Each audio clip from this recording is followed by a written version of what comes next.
సూర్యోస్మి. నేను మీ విక్రమాదిత్య. ఆరోగ్యమే మహాభాగ్యం, ఆరోగ్యం భాస్కరాధీనం. ఆదివారం మద్యం మాంసం మైదనం వద్దు, ఆరోగ్యం ఐశ్వర్యం వద్దు. మీరు ఆచరించండి, 10 మందిని ఆచరింపచేయండి. ఆచరించండి, ఆరోగ్యవంతులుగా ఉండండి. ఆచరించండి, ఐశ్వర్యవంతులు కండి. ఆచరించండి, ఆనందంగా జీవించండి. సూర్యోస్మి. నమస్తే, welcome to our channel. Surya ఉపాసకులు sun spiritual society founder Vikramaditya గారు ఉన్నారు, వారితో మాట్లాడదాం. నమస్తే సార్. సూర్యోస్మి. సార్, మార్గశిర మాసంలో విష్ణువుకి ఆరాధన ఎక్కువ చేస్తారు, అది అందరికీ తెలిసిందే. కానీ విష్ణువుతో పాటు విష్ణు వక్షస్థల వాసిని లక్ష్మీదేవి ఆవిడ ఉండాల్సిందే కంపల్సరీ. సో ఆవిడ ఆరాధన ఎలా చేయాలి, అలాగే ఆవిడ ఆరాధించాలంటే మీరు అంతకుముందు లక్ష్మీ కవచం ఒకటి చెప్పారు కదా సార్, అలాంటిది ఇంకేమన్నా ఏదైనా స్తోత్రాలు కానీ లేకపోతే ఏమైనా ఉన్నాయా? ఆవిడ ఆరాధన మార్గశిర మాసంలో ఎలా చేసుకుంటే అష్టలక్ష్ముల అనుగ్రహం మనకి లభిస్తుంది అంటారు? సంతోషం. ఇది ప్రస్తుతం మనం మార్గశీర్ష మాసం, మాసాన మార్గశీర్షం ఉత్తమం అని చెప్పేసి శాస్త్రం చెప్తుంది. అలాగే ఇది మనం ధనుర్మాసంగా కూడా తీసుకుంటాం.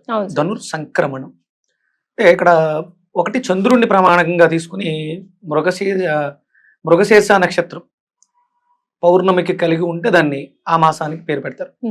అలాగే ప్రతి నెలలోనూ రవి సంచారం జరుగుతుంటుంది. ప్రస్తుతానికైనా మనకి వృశ్చికంలోంచి ధనుస్సులోకి 16వ తారీఖు ప్రవేశిస్తారు. ఇప్పుడు ధనుర్మాసం, ధనుర్ సంక్రమణం అంటారు. అంటే ప్రతి నెల కూడా సంక్రమణలు మనం జరుపుకోవాలి. ఎందుకు అంటే ఈ ప్రపంచానికి, యావత్ ప్రపంచానికి ధనాన్ని, ధైర్యాన్ని, ఆయుష్ని, ఆరోగ్యాన్ని ప్రసాదించేది ఒకే ఒక్క భగవంతుడు, సూర్యనారాయణమూర్తి. ఇది సత్యం కాదని ఎవరు అనలేరు.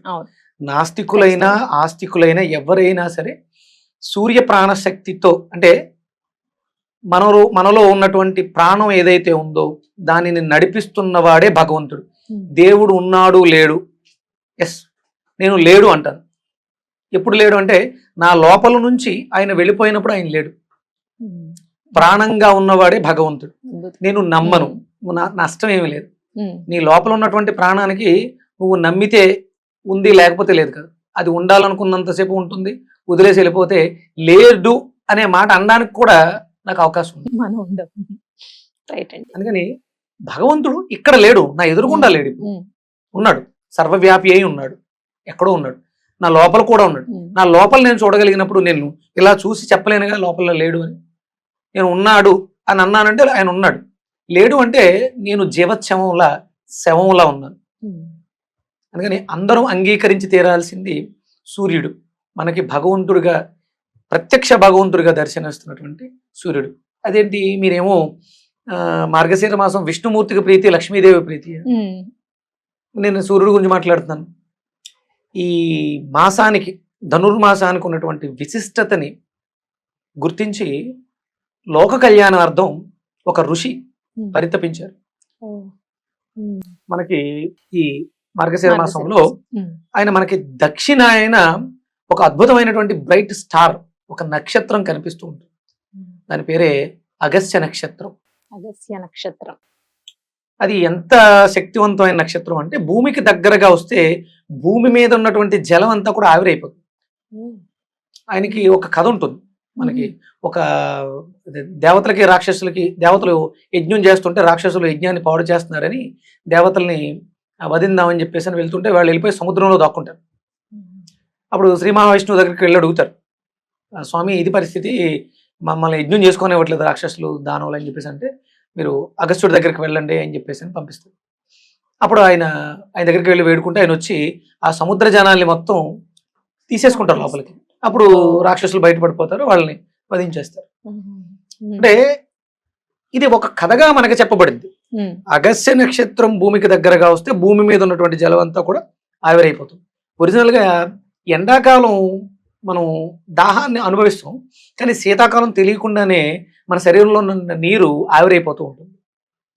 ఎండాకాలం చెమట రూపంలో బయటకు వెళ్ళిపోతుంది, కానీ ఇక్కడ నీరు ఆవిరైపోతుంది, మనకు కనపడదు, చెమట కూడా పట్టదు, కానీ నీరు డ్రై అయిపోతుంది. విపరీతమైనటువంటి చల్లగా ఉండడం వల్ల శరీరంలో ఉన్నటువంటి నీరు, జలం అంతా కూడా శీతలీకరణం చెందిపోయి మన చర్మం కూడా పొడిబారిపోతుంది, డ్రై అవుతుంది.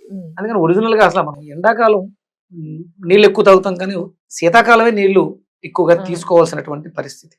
ఇక్కడ ఇదంతా ఎందుకు మాట్లాడుతున్నానంటే లక్ష్మీదేవిని అత్యంత భక్తి శ్రద్ధలతో ప్రార్థించినటువంటి ఋషి ఆయన. అంటే మనకి ఇవ్వడం కోసం ఆయనకి ఏం అవసరం లే. ఒక్కొక్క సందర్భంలో భార్య అడుగుతుంది, ఆవిడ పేరు లోపాముద్ర. మీకు లలిత రహస్యనామంలో లోపాముద్ర ఆవిడ స్తుతించిందని ఉంటుంది లోపముద్ర గురించి. అంటే ఎలాంటి లోపము లేదు ఆవిడ గురించి పెట్టడానికి, పేరు పెట్టడానికి. అలాంటి ఒక స్త్రీని ఆయన తయారు చేసుకుని భారీగా చేసుకున్నారని శాస్త్రం చెప్తూ ఉంటుంది. ఆవిడ అడుగుద్ది, మనం సంతానాన్ని కనాలనుకుంటున్నాను నీతో, భర్తని. అప్పటి వరకు వాళ్ళు ఆశ్రమ ధర్మంలో ఉన్నారు, కేవలం భార్య, ఆయన ఒక ఋషి, ఆయన తపస్సు చేసుకుంటున్నాడు, ఆయన సుశ్రుత చేసి పెడుతుంది. ఆవిడ ఇప్పుడు ఒక బిడ్డని ఇవ్వాలనుకుంది. అప్పుడు నేను బిడ్డను ఇవ్వాలనుకున్నప్పుడు నేను ఇలా ఋషిపత్నిలా కాకుండా విపరీతమైనటువంటి సంపన్నురాలుగా, అంటే విపరీతమైనటువంటి ధనం ఉండాలి, ప్రాకారాలు ఉండాలి, చెలికత్తెలు అన్నీ ఉండాలి, A-Z. ఇవన్నిటితో నేను ఆరోగ్యకరమైనటువంటి బిడ్డకి జన్మని ఇవ్వాలనుకుంటున్నాను. ఆయన అంటే ఇది కథ రూపంలో తీసుకెళ్తాను. ఇక్కడ కొల్హాపూర్ మహాలక్ష్మి దగ్గర ఒక అద్భుతమైనటువంటి స్తోత్రం చేస్తారు. ఇక తర్వాత ఆయనకి ధనం ఎలా వచ్చింది అనేది మనకి చాలా పెద్ద కథ ఉంటుంది. అది విపరీతమైనటువంటి సంపద ఆవిడ అడిగింది కాబట్టి ఆవిడకి వ్యామోహంతో కాదు, ఒక అంటే ఆహ్లాదకరమైనటువంటి వాతావరణంలో స్త్రీ పురుషులు సంగమిస్తే పుట్టబోయే బిడ్డ యోగ్యంగా ఉంటాడు, భావితరాలకి ఒక మంచి మార్గనిర్దేశకం చేస్తాడన్న ఉద్దేశంతో అడిగింది. ఒక బిడ్డకు జన్మనివ్వాలి కాబట్టి ఇలా కాకుండా అలా, అంటే బంగారం ధనము కాదు, సంపద. లక్ష్మి అంటే లక్ష్యము తప్ప డబ్బు కాదు. లక్ష్మి అనుగ్రహం అంటే మనం అనుకున్నది సాధించడానికి ఇప్పుడు ధనం అవసరం, ధనం మూలం ఏదో జగత్తు. లక్ష్మి అంటే లక్ష్యం ఉండాలి, ఇది చెయ్యాలి, ఇది చెప్పాలి, లేదా ఇది సాధించాలని లక్ష్యం ఉన్నప్పుడు దానికోసం నువ్వు చేసే ప్రయత్నంలో వచ్చే ప్రతిదీ కూడా ధనం అవుతుంది. నీ లక్ష్యాన్ని సాధించడానికి అది ఇంధనం అవుతుంది. మన లక్ష్యాన్ని సాధించడానికి కావాల్సిన ఇంధనం ధనం. అది ఇప్పుడు చాలా డబ్బు ఉంది కానీ చెక్ బుక్ మీద సంతకం పెట్టడం రాదు, డబ్బు బయటకు వస్తుందా? రాదు కదా. అప్పుడు వేలుముద్ర వేస్తారు. అంటే జ్ఞానం ఉండాలి. ఆ జ్ఞాన సముపార్జన కోసం చేసే ప్రయత్నంలో ఈ స్తోత్రాలు చదవడం వల్ల నీ మెదడులో జరిగేటువంటి అద్భుతమైనటువంటి క్రియ, అది నీ లక్ష్యాన్ని సాధించడానికి నీకు అవసరమైనటువంటి బ్రతుకు తెరువుకు కావలసినటువంటి ఇంధనాన్ని సమకూరుస్తుంది. ఏ కూడా పట్టుకెళ్ళేది కాదుగా. ఇక్కడ ఉన్నంత వరకు సుఖంగా ఉండడానికి, సంతోషంగా ఉండడానికి, మోక్షాన్ని సాధించడం కోసం ఈ ధనాన్ని ఉపయోగించుకోగలుగుతాం తప్ప ఇదేది శాశ్వతం కాదు. ఆ శాశ్వతమైనటువంటి ఆ శక్తిని అగస్త్య మహాముని ఇవ్వడం జరిగింది. మీకు అగస్త్యకృత లక్ష్మీ స్తోత్రం ఉంటుంది, చాలా పెద్దగా ఉంటుంది. అగస్త్యకృత లక్ష్మీ స్తోత్రం, అగస్త్యుడు చేసినటువంటి లక్ష్మీ ప్రార్థన. లక్ష్మీదేవి దగ్గరికి, కొల్హాపూరు లక్ష్మీ దగ్గరికి వెళ్ళి ఆయన చేస్తారు, స్తుతిస్తారు. అంటే ఆవిడలో ఉన్నటువంటి గుణాలని వర్ణిస్తారు. ఆ వర్ణనలోంచి ఉద్భవించేటువంటి శక్తి మనల్ని సంపన్నులని చేస్తుంది. ఇది ఎలాగో మనకి ధనుర్మాసం ధనస్సు రాశి మీద రవి సంచారం జరుగుతుంది. ధనస్సు రాశిలో పూర్వాషాఢ నక్షత్రం శుక్ర నక్షత్రం, అంటే ఇది భాగ్యస్థానంగా చెప్పబడింది. మనం చేసేటువంటి అద్భుతమైనటువంటి కార్యాలు ఏవైనా సరే ఈ భాగ్యస్థానంలోనే, అంటే పూర్వపుణ్యంగా చేసుకుంటూ ఉంటాం. అందుకని పుణ్యం చేసుకోవడానికి మంచి దైవానికి సంబంధించిన కార్యక్రమాలు, క్రతువులు నిర్వర్తించడానికి, దానం చేయడానికి ఈ మాసం ధనుర్మాసం ఎంతో యోగ్యమైనటువంటి మాసం. ఇక్కడ మనం చేసే ప్రతిదీ కూడా మన వెంట పూర్వపుణ్యంగా వస్తుంది. అందుకని దీనికి అగస్త్య మహాముని మనకి మార్గాన్ని చూపించడం జరిగింది. ఈ మాసం చాలా విశేషమైనటువంటి మాసం. అగస్త్యుడు ఎంత గొప్పవాడు అంటే రాముల వారికి సీతమ్మ చెంత చేరడానికి సహాయం చేసినవాడు. రామాయణం జరగడానికి ఒక అద్భుతమైనటువంటి, అంటే రావణ వధ జరగడానికి మూల పురుషుడు అగస్త్యుడే. అంటే అవి మనం కథల్లోకి వెళ్ళినప్పుడు అగస్త్యుడు చేసినటువంటి ఎన్నో లీలలు ఉంటాయి.